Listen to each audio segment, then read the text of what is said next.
Sobat calon guru semuanya, saat ini sudah mulai pengumuman kelulusan Pascasangga CPNS 2024. Di sini nanti kita akan menyajikan yaitu contoh yang lulus dan tidak lulus seleksi administrasi Pascasangga kira-kira seperti apa. Sekaligus juga bagaimanakah cara untuk mengecek kelulusan di dua website yang tentunya nanti kita akan bisa melihat, yaitu untuk kelulusan pribadi dan juga secara kolektif ya. Dan kabar gembiranya bagi teman-teman yang lulus Pascasangga, di sini sudah bisa mencetak kartu peserta ujian SKD CPNS 2024. Nah, kira-kira bagaimanakah informasinya? Mengapa di sini kartu ujian ini belum ada jadwalnya? Silahkan simak video ini sampai selesai. Namun sebelum kita lanjutkan, perlu saya ingatkan, bagi teman-teman yang mungkin baru pertama kali menemukan channel Calon Guru ini, silakan klik tombol subscribe-nya dan aktifkan notifikasi loncengnya, sehingga jika Calon Guru menyajikan update informasi terbaru, kalian tidak akan ketinggalan informasi. Sobat calon guru semuanya, kalau misalkan di sini kita mengacu yaitu pada jadwal terbaru hasil penyesuaian jadwal seleksi CPNS 2024, yang mana untuk pengumuman Pascasangga ini diumumkan mulai dari tanggal 23 sampai dengan tanggal 29 September 2024. Nah, artinya di mulai tanggal 23 ya, ini sudah mulai pengumuman nih untuk pengumuman Pascasangganya. Namun kalau misalkan teman-teman di daerahnya atau di instansi yang dilamar belum pengumuman, dipantau saja, nanti maksimal diumumkan akan tanggal 29 September 2024. Nah, pertama-tama di sini kita akan mengecek yaitu beberapa instansi atau daerah yang sudah pengumuman kelulusan Pascasangga, kira-kira hasilnya seperti apa. Daerah salah satunya yang sudah pengumuman kelulusan Pascasangga itu adalah di sini di daerah Kabupaten Gorontalo, teman-teman. Yang mana di Gorontalo ini sudah diumumkan ya, yaitu hasil seleksi administrasi Pascasangga calon PNS, yaitu diumumkan pemerintah Kabupaten Gorontalo. Dan di sini kita bisa cek yaitu untuk isi detail dari pengumuman yang Pascasangga itu kira-kira seperti apa. Dan di sini kita bisa melihat bahwasannya di sini pelamar TMS itu kan kemarin melakukan sanggahan terhadap seleksi administrasi selama 3 hari ya, yaitu mulai dari tanggal 20 sampai dengan 22 September melalui akun SSCSN. Kemudian panitia seleksi daerah telah melakukan verifikasi ulang terhadap sanggahan pelamar yang didapatkan bahwa sebanyak 38 pelamar TMS ini menjadi memenuhi syarat. Nah, artinya di sini seperti yang kemarin kita sampaikan bahwasannya di pengumuman Pascasangga itu segala kemungkinan bisa terjadi. Yang awalnya pelamar itu TMS atau tidak memenuhi syarat, setelah dilakukan sanggah dan juga setelah diverifikasi ulang, maka awalnya yang TMS ini berubah menjadi memenuhi syarat, teman-teman. Berikutnya peserta seleksi yang nomor registrasi, nomor peserta yang namanya tercantum pada lampiran pengumuman ini nanti dinyatakan lulus seleksi administrasi dan berhak mengikuti seleksi tahap selanjutnya, yaitu seleksi kompetensi dasar atau SKD dengan menggunakan komputer asistes ya, atau CAT BKN. Dan selanjutnya bagi peserta yang dimaksud pada poin 3, artinya yang sudah lulus seleksi administrasi baik itu di Prasangga maupun juga Pascasangga, di sini nanti wajib mencetak kartu tanda peserta ujian dengan menggunakan jenis kertas buffalo berwarna putih ya. Kartu tanda peserta ujian ini dapat dicetak melalui akun SSCSN masing-masing. Dan nanti kita akan peragakan bagaimanakah cara cetak kartu peserta ujian CPNS 2024 ya. Bagi peserta yang telah dinyatakan lulus seleksi administrasi, apabila ditemukan memberikan keterangan atau data yang tidak benar, maka panitia dapat melakukan peninjauan kembali dari hasil kelulusannya. Nah, ini terkait tentang kelalaian, kemudian keputusan ini nggak bisa diganggu gugat ya. Nah, tentunya teman-teman bisa mengecek secara berkala di instansinya masing-masing ya. Nah, di sini tentunya seperti contoh ini. Dan di sini disajikan nih yaitu daftar peserta yang lulus masa sanggah seleksi administrasi CPNS 2024. Jadi di sini ada nomor urut, kemudian juga nomor register, kemudian nomor pesertanya, kemudian nama di KTP siapa. Nah, ini silakan teman-teman dicek di daerahnya masing-masing apakah sudah pengumuman kelulusan ataukah belum dilakukan pengumuman kelulusan. Bagi teman-teman yang namanya tertera di sini sudah bisa nih untuk mencetak kartu peserta ujian ya. Dan nanti akan kita gunakan untuk datang ke lokasi tes SKD CPNS 2024. Nah, tentunya di kartu peserta ujian di sini nanti akan ada peraturan-peraturan yang harus ditaati ya oleh peserta seleksi kompetensi dasar, supaya nanti itu kita nggak ada masalah ketika mau masuk ke ruang ujian, teman-teman. Nah, berikutnya setelah kalian melihat di pengumuman seleksi administrasi di instansi, itu adalah gambarannya seperti ini. Berikutnya teman-teman bisa mengecek nih di akun SSCSN masing-masing. Untuk mengeceknya di sini kita bisa masuk ke sscsnbkn.go.id ya. Kemudian kalian klik saja di sini masuk.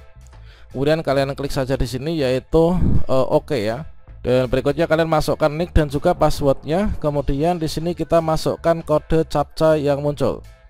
Oke, kemudian berikutnya di sini kalian bisa klik masuk teman-teman. Dan ini tentunya seperti yang tadi kita sampaikan, bahwasanya di tiap daerah itu tentunya dikarenakan untuk pengumuman kelulusan itu ada rentang waktu ya. Bisa jadi diumumkan, kalau sekarang pengumuman ini adalah nanti bisa jadi besok, mungkin lusa, sampai dengan maksimal itu tanggal 29 September 2024. Kalian bisa cek di daerah masing-masing. Kalau misalkan kalian sudah cek di akun SCSN yang awalnya kalian mendapatkan tampilan yaitu mohon maaf Anda tidak lolos tahap administrasi berkas dikarenakan belum memenuhi persyaratan instansi, maka penanda bahwa kita tidak lulus seleksi Paskasangga CPNS 2024 itu adalah di bagian bawahnya ini. Di sini terdapat pengumuman tambahan seperti ini ya. Nah, contohnya adalah seperti ini. Jadi contohnya awalnya dulu itu saya tuh TMS ya. TMS dari verifikator alasannya adalah tidak melampirkan akreditasi program studi pada saat kelulusan. Nah, di sini penanda bahwa sanggahan kita ditolak itu ada tulisan ini. Mohon maaf, sanggahan Anda ditolak oleh instansi yang bersangkutan. Nah, alasan tolak sanggah itu apa? Terima kasih atas minat saudara telah mendaftar di BKKBN. Tes seleksi administrasi adalah salah satu tes yang bertujuan untuk mengetahui kesungguhan, kecermatan saudara dalam membaca persyaratan dan seterusnya ya. Nah, ini seperti yang disampaikan di angka 3 itu kan persyaratannya ijazah sesuai kualifikasi dan seterusnya. Bagi lulusan dalam negeri, luar negeri ini adalah wajib terakreditasi ya. Khususnya di sini adalah akreditasi di program studi.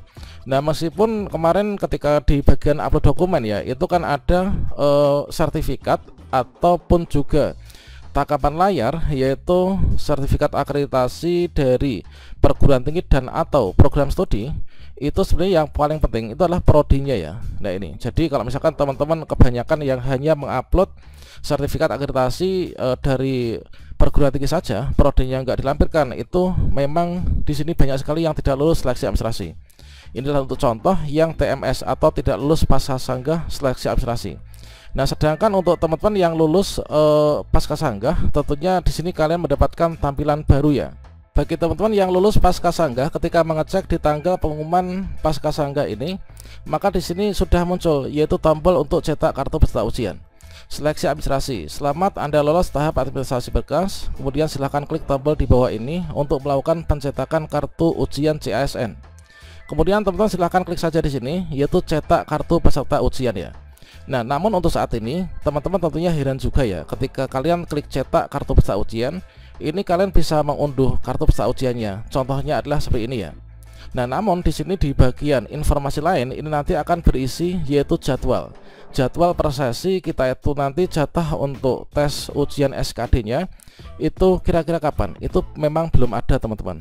Jadi untuk informasi sementara di sini yang kalian dapatkan itulah instansi yang dilamar, nama, data-data kita ya. Kemudian lokasi formasi yang didaftar, ijazah kita, kemudian formasi jabatannya, lokasinya ini adalah lokasi cat BKN kita. Nah, untuk informasi lain nanti akan ada yaitu jadwal pelaksanaan. Misalkan kita itu jatahnya itu di tanggal berapa, bulan berapa, jam berapa mulainya, selesai jam berapa, nanti akan ada detailnya.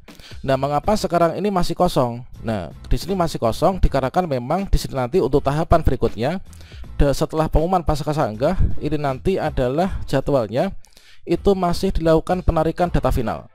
Jadi setelah seluruh instansi ini mengumumkan kelulusan Paskasangga, nanti dari BKN itu melakukan penarikan data final SKD CPNS yang akan dilakukan tanggal 29 September sampai dengan 1 Oktober.